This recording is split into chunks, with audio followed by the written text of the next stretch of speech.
नमस्ते। जरा सोचिए, भारतीय राजनीति में एक ऐसा भूचाल आया है जिसकी शायद ही किसी ने कल्पना की थी। आज के इस खास विश्लेषण में हम एक ऐसी हिस्टोरिक घटना को डिकोड करने जा रहे हैं जिसने तमिलनाडु की पूरी पॉलिटिक्स को हमेशा के लिए बदल के रख दिया है। हम बात कर रहे हैं सिनेमा के उस थलाखती की जो अब पूरे स्टेट का कमांडर बन गया है। तो चलिए इस दिलचस्प सफर की शुरुआत करते हैं। अब जरा इस नंबर 50 पर गौर कीजिए। पिछले 50 सालों से तमिलनाडु की सत्ता में सिर्फ और सिर्फ दो ही प्रमुख पार्टियों का दबदबा रहा है, डीएमके और एआईडीएमके। ये एक ऐसी पॉलिटिकल डियोपोली थी जिसे तोड़ना लिटरली नामुमकिन माना जाता था। मतलब ऐसा लगता था कि इस अभेद्य किले को कोई भेद ही नहीं सकता। लेकिन इस राजनीतिक किले को एक ही झटके में एक अकेले इंसान ने पूरी तरह से ढा दिया। कौन है वो इंसान? जोसेफ विजय चंद्रशेखर, जिन्हें आज दुनिया थलापति विजय के नाम से जानती है। तमिल सिनेमा में थलापति का मतलब ही कमांडर होता है। और ये सच में कितनी हैरान करने वाली बात है ना कि कैसे सिल्वर स्क्रीन का ये कमांडर आज असल जिंदगी में पूरे स्टेट की कमान संभालने वाला चीफ मिनिस्टर बन गया है। लेकिन देखिए, ये सफर रातों रात तय नहीं हुआ था। The era of early struggles, Rocky start. चलिए इस कहानी में थोड़ा पीछे चलते हैं, क्योंकि आज की इस चकाचौंध और सक्सेस को देखकर हम अक्सर शुरुआती स्ट्रगल्स को भूल जाते हैं।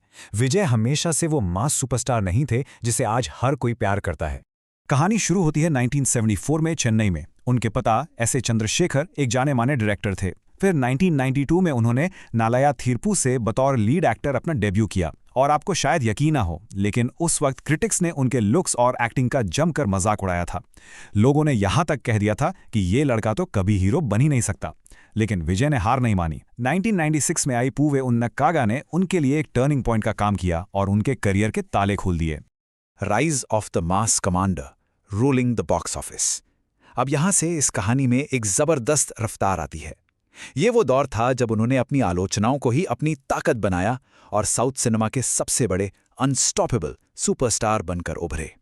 अगर आप उनकी अजीम सफलता को ध्यान से देखें तो उसका असली राज उनकी फिल्मों के विषयों में छुपा था। गिल्ली और पोकेरी जैसी ब्लॉकबस्टर्स ने आम आदमी के संघर्षों को बहुत करीब से दिखाया। वहीं कत्थी और मास्टर जैसी फिल्मों ने करप्शन के खिलाफ जोरदार आवाज उठाई। इसके बाद लियो जैसी फिल्मों ने सोशल जस्टिस की बात की। उनकी फिल्में सिर्फ एंटरटेनमेंट नहीं थीं, वे समाज के असली मुद्दों को छू रही थीं। और शायद अनजाने में ही सही, यहीं से एक एक्टर के अंदर एक राजनेता आकार ले रहा था।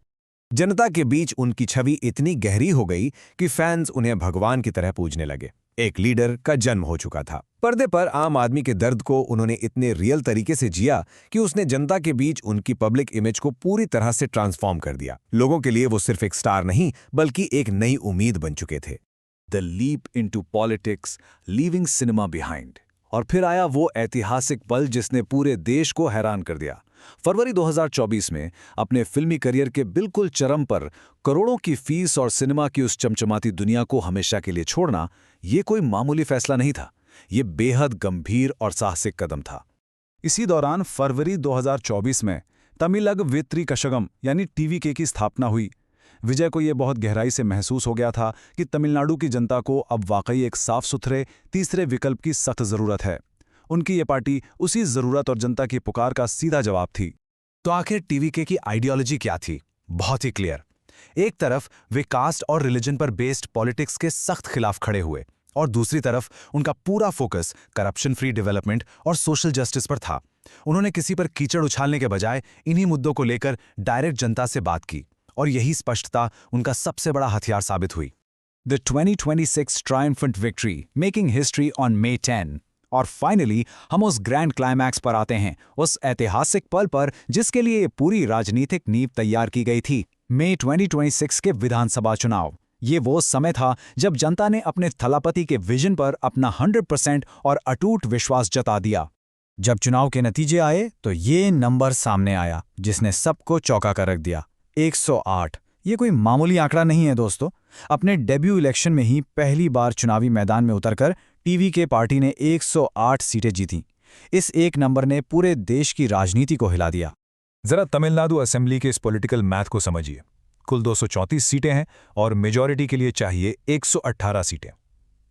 टीवीएमके ने अकेले ही 108 सीटें हासिल कर ली और जैसे ही उनके साथ कांग्रेस, लेफ्ट और अन्य सहयोगी दलों का सपोर्ट जुड़ा, उन्होंने 118 के उस बहुमत के आंकड़े को बहुत ही आसानी से पार कर लिया।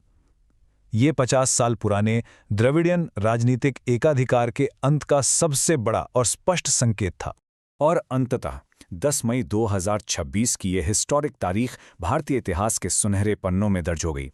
इसी दिन जोसेफ विजय चंद्रशेखर ने करोड़ों लोगों की भारी उम्मीदों और आंसुओं के बीच तमिलनाडु के चीफ मिनिस्टर पद की शपथ ली। जरा सोचिए, एक ऐसा लड़का जिसे कभी कहा गया था कि वो हीरो बनने के लायक नहीं है, वो आज करोड़ों लोगों का फ्यूचर लिखने वाला मुख्यमंत्री बन चुका था। तो चलिए आज के इस विश्लेषण को हम इस बहुत ही अहम सवाल के साथ खत्म करते हैं। क्या थलापति की रियल लाइफ गवर्नेंस उनके रियल लाइफ हीरो वाले अंदाज को मैच कर पाएगी? उनका ये बेमिसाल सफर तो हमें यही सिखाता है कि अगर जनता का प्यार आपके साथ हो तो कोई भी लक्ष्य इम्पॉसिबल नहीं है। लेकिन एक राजनेता के रूप में उनकी असली परीक्षा तो बस अभी शुरू ही हुई है। आपको क्या लगता है? इसी विचार के साथ मैं आपको छोड़ता हूं। मुझे उम्मीद है कि आपको ये विश्लेषण दिलचस्प लगा होगा।